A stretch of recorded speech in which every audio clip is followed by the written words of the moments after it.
Totoo yan. Bakit nga naman hindi magsasama? Sila ang magka-partner sa movie. Talagang pinagwawalan niya ni Maine Mendoza. Sino ba naman ang kukuhanan ng movie kung hindi magkasama ang magka-partner?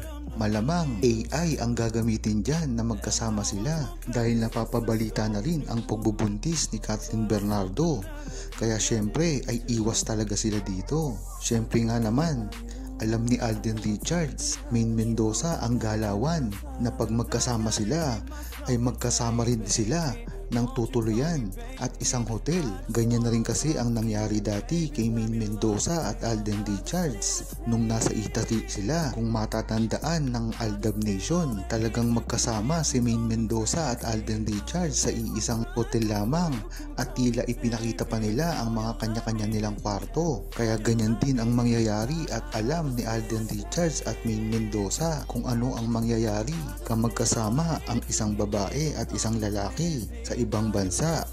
Kung matatandaan nyo, ay nauna talaga si Alden Richards na mag-shooting sa Canada at kasama ang ibang staff ng Hello Love Again. Matatandaan din na hindi ito kasama si Kathryn Bernardo at tila ngayon nga umuwi si Alden Richards. Ngayon naman ay napapabalita na si Kathryn Bernardo. Talagang hindi nagkasabay ang dalawa. Napakagandang balita niyan. Dahil nga naman, hindi sila pwedeng magsama dito dahil na rin kay Maine Mendoza at halatang halata na binawalan ito dahil hindi talaga pwedeng ganito ang mga pangyayari sa kanilang dalawa. Pero alam din ni Alden Richards yan. Kaya kung hindi totoo na pinagbawalan ni Maine Mendoza si Alden Richards na makasama si Kathryn Bernardo sa Canada, ay malamang ay naisip na rin niya ni Alden Richards. Dahil kung sa Pilipinas nga ay tinutokso, pinararatangan na sila na mag-asawa, kinasal at may mga singsing pa na ibinigay si Alden Richards na nasa Pilipinas lang at umattend ng isang birthday. Ngayon pa kaya na nasa Canada silang dalawa lamang. Talagang pag-iisipan talaga ng masama yan. Kaya mabuti na rin na si Alden Richards gagawa ng first move para hindi makasama si Kathryn Bernardo mag-isa sa Canada. Talagang matindi ang paninira ngayon kay Maine Mendoza at Alden Richards nitong mga nakaraang linggo nga. Pati si Bossing ay dinadamay nila papunta sa mga ninira nila na ginagawa kay Maine Mendoza at Alden Richards. Hindi naman tayo naniniwala dito, lalong-lalo na si Alden Richards at Maine Mendoza ay napakalakas na ng unawaan at kailanman ay hindi na ito masisira pa. Kaya nag-aaksaya lang sila ng panahon dito. Alam naman natin na ginagawa lang ito para sirain si Maine Mendoza at Alden Richards, lalong-lalo na't napakaganda ng takbo ng karir ni Alden Richards at hindi pa dyan natatapos. Pati na rin ang mga pamilya nila ay damay-damay na rin, lalong-lalo na si Alden Richards at Maine Mendoza. Kumbaga, talagang titirahin nila si Maine Mendoza para mababagsak ang isa at ganun din si Alden Richards. Kaya nga hindi nila magawa ng paraan at si Bossing na lamang ang nireto nila kay Maine Mendoza dahil sa ngayon ay walang makakasama si Maine Mendoza. Kung di si Bossing Vic Soto, hindi naman siya pwedeng malink kay Joey De Leon or Tito Soto or kay Paolo at sa dalawa niyang kuya na si Jose at Wally. Ngunit naging target nila si Bossing Vic Soto dahil merong history ito na talagang nanliligaw sa mga batang babae. Kaya dyan mo palang malalaman ng pagkadesperado ng mga naninira kay Maine Mendoza at Alden Richards. Kung talagang ang buong Aldab Nation ang mag-iisip, ay hindi pag-iisipan ito ng masama at mali siya.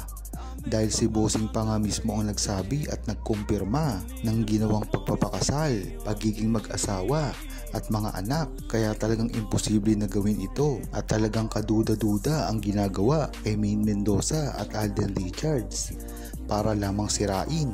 Dapat lang ay tuloy-tuloy ang pagtatrabaho ni Alden Richards at hindi dapat siya magpaapekto sa mga ganitong balita. Lalong-lalo na kailangan niya ng matinding konsentrasyon dahil hindi mo alam ang binabalak ni Kathryn Bernardo kung kayo ay magkakasama na sa isang shooting. At dapat alalahanin ni Alden Richards ito dahil ang respeto ng publiko ay na kay Alden Richards ngayon at hindi malabo na gawan ito ng isang tulay ni Kathryn Bernardo para mapasa kanya si Alden Richards. Kaya dapat ay maging matalino si Alden Richards sa mga ganitong bagay, lalong lalo na kung magsasama sila ay talagang maaaring merong mangyari na hindi inaasahan. Kung matatandaan nyo rin, pagka nalalasing si Alden Richards ay nag-iiba na ang timpla nito kahit hindi naman niya seryoso ito na iniisip. Neto ngang mga nakarang alaw din ang issue kay Budol na tila nakainom si Alden Richards kaya pumayag ito na magpahalik. Kung matatandaan nyo kasi, nung hindi naman lasing si Alden Richards at pilit siyang hinahalikan ni Budol, ay talagang tinatanggihan niya ito. Kaya minsan ay mahirap ding makakainom si Alden Richards dahil diyan nagsisimula ang mga kontrobersya, katulad na lang ng ginawa niyang pag-inom kay Kathryn Bernardo sa kanyang birthday.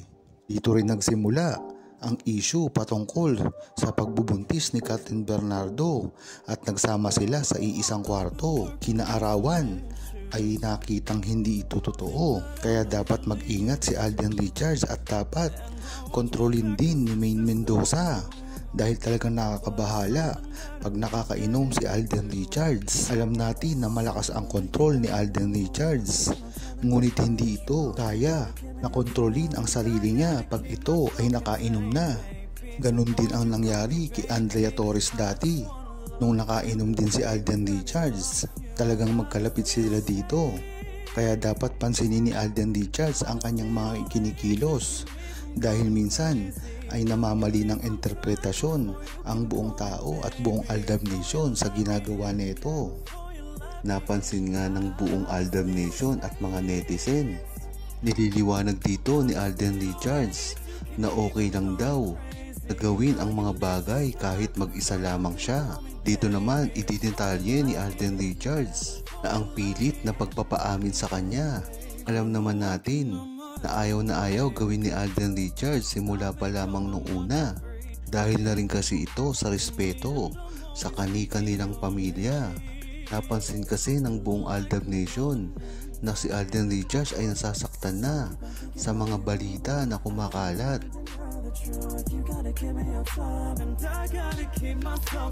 Huwag kalimutang mag-subscribe, comment at i-like ang video na ito. Thanks for watching!